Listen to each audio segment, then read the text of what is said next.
Welcome back, guys. Everything Apple Pro here. It's been a while.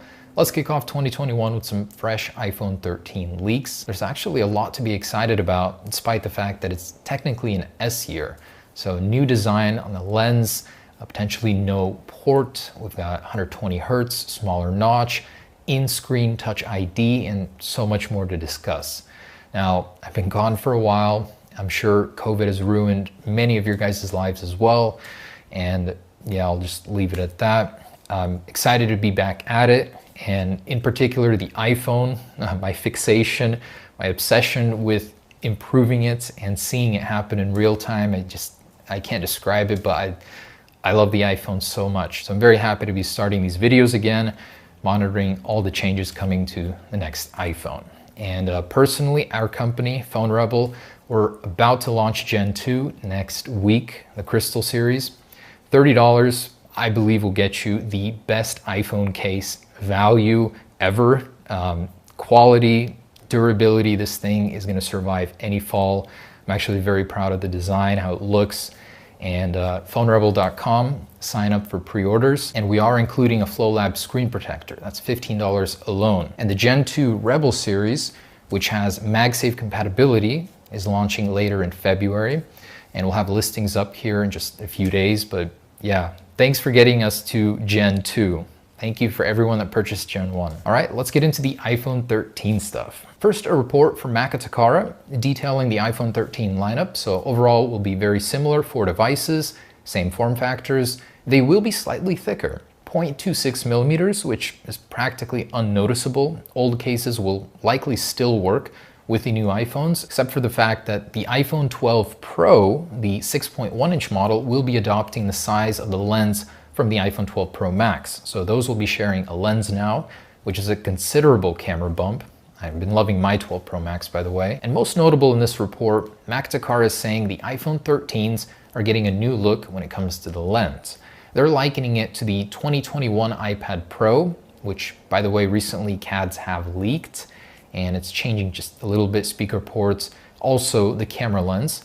So essentially it's going to be a flat bump on the camera lens. It'll be raised by 0.9 millimeters and eliminating the protrusions, the individual camera bumps, for a flat, solid surface, likely to be broken by a microphone hole or a flash lens. Otherwise unbroken. They're saying sapphire glass here. Now, how it'll sit on top of the already existing glass on the back of the iPhone, we don't know. So we put a metal border around it in our renderings. I think it looks fantastic, very clean. Johnny Ive's vision of a flat slab of glass further being fulfilled here. And if Apple were to keep very slight protrusions like they did on the 2020 iPad Pro, that's what it would look like. I personally don't like that. I could see them going to just completely flat. Now, whether or not it'll have a completely dark coating is up for grabs, but I'm willing to bet that that's what Apple has been saving that technology for. So it was reported by Ming-Chi Kuo a couple years back, maybe on the 13 Pros, Apple will be darkening that entire slab to minimize the look of the lenses themselves, to give it a very monolithic look, I'd say. So using these indications, we very well might have our first look at the iPhone 13 Pro design. And if you have any doubts, actually a pattern we've noticed is Apple leaves hints in their CAD files. The original iPhone 11 Pro CAD file that leaked had the mic placed to the right as if it were to have a LiDAR sensor. And one particular version of the iPhone 12 mini CAD had a completely flat surface and a flat slab of glass on top. No individual cutouts. So I'm pretty sure Apple was testing this design on the 12 Pro since it's a more blocky shape, a more blocky lens makes sense. Now, if Apple uses this dark coating on the rear, it's only natural that, of course, they'd want to use it on the front too, as was reported earlier by Jeff Pu. Now, at this point, we're not entirely sure whether or not the 13 and 13 mini will also get this new lens look, but the fact that they're all getting a LiDAR sensor now, so the entire iPhone 13 lineup will have a LiDAR sensor, that's becoming a bigger priority for Apple. It's implied that the lens would look the same or to match the lineup. Now, Mark Gurman of Bloomberg published a massive report on Apple's intentions for 2021 and detailed the iPhone. So let's get into that one. A lot of juicy details here. Now, Gurman begins saying internally, Apple employees are referring to this iPhone release as an S cycle. So not necessarily a big deal, faster, cosmetically improved possibly, which makes sense with the lens. but then goes on to say that Touch ID is still actively being tested for 2021 launch.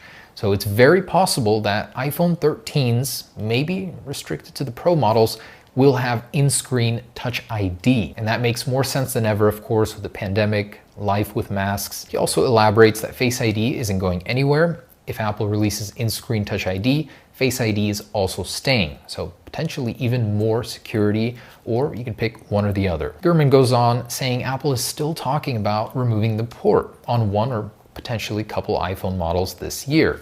And like Kua reported earlier, at least one of the 13 models, the 13 Pro Max, will come without a port. So fully wireless future may be coming early, and with MagSafe, that was a step in that direction, potentially to be improved with this next year's iPhone, but I mean, eventually it's gonna happen. Apple might just wanna bite the bullet and make it happen sooner. In a quick sidetrack to the future, Gurman reports that Apple is still actively testing foldable iPhones. They have several different types. One in particular is an iPhone 12 Pro Max sized version, 6.7 inches, that folds down the middle, so compact like the Galaxy Z Flip. And this one has a visible hinge, very similar to current foldables, so nothing too crazy about it. He says that if Apple were to release a foldable, they'd be years away from doing so, and it's likely that Apple might never release one at all. Going back to the iPhone 13, more good news, a smaller notch. Mactakara reports that this is the year, this one, finally. Apple will be making that notch smaller by combining several components, which Face ID consists of, into one, freeing up some room for them to move the components upwards. And in accordance with this smaller notch, 120 Hz has once again been confirmed by the ELEC. Apple will be using exclusively Samsung panels to bring LTPO displays to the iPhone, which may potentially enable an always-on screen feature, but it's not guaranteed to do so, as the Apple Watch Series 4 had an LTPO display, but it wasn't until the Series 5 that always on came into play. Battery life is a big factor here. I think 120 Hz is something alone to be very excited about for the iPhone 13. DigiTimes also reports that sensor shift stabilization, so that tech exclusive to the 12 Pro Max on the wide-angle lens, will be coming to the entire iPhone 13 lineup, likely to their wide-angle lenses. Ming-Chi Kuo, meanwhile, says there won't be any major changes coming to the standard wide lens on the iPhone 13 Pro models. It's a very vague report, but essentially most of the changes will be on the ultra-wide sensor, which he previously reported is getting autofocus, a 6-piece element lens, and an even larger aperture at 1.8 from the current 2.4. An older tidbit I missed from John Prosser, iPhone 13 models will have a 1 terabyte size option. I have yet to fill up even half of 512, but gonna be good to have. Also, according to Barclays analysts, the iPhone 13 lineup will be adopting the new Wi-Fi 6E standard, which introduces the 6 GHz band, so freeing up more bandwidth along with all of the existing Wi-Fi 6 improvements. And an older report from Gurman says that Apple has begun work on its own in-house 5G modem. It will only see the light of day in 2025, due to licensing agreements with Qualcomm. Finally, almost every chip in the iPhone will be developed in-house by Apple. And Ming-Chi Kuo reports that the iPhone 13 will resume its normal release schedule, so announcement in September, potentially release in September or October. It will not be delayed like the iPhone 12 lineup was. And according to DigiTimes, Apple is finally getting into gallium nitride. Long overdue, this technology will allow them to shrink their chargers substantially, potentially up to 35, maybe 50%. Now, as for the silicon powering the future of the iPhone, the Apple A16 in 2023 is predicted to be 4 nanometers. More recently, TSMC is actively testing 3 nanometers. It's possible and will likely release later this year, early next year. Apple will be using 5 nanometers plus though for the Apple A15. A different source says that we'll be seeing 3 nanometers for the Apple A16, which would be even more advanced. Beyond that, quantum processing. Anyone want to take a guess when we'll see it in an iPhone? 2050, 2060, 2070? Will we be alive? And lastly, there's been a lot of buzz about an Apple car.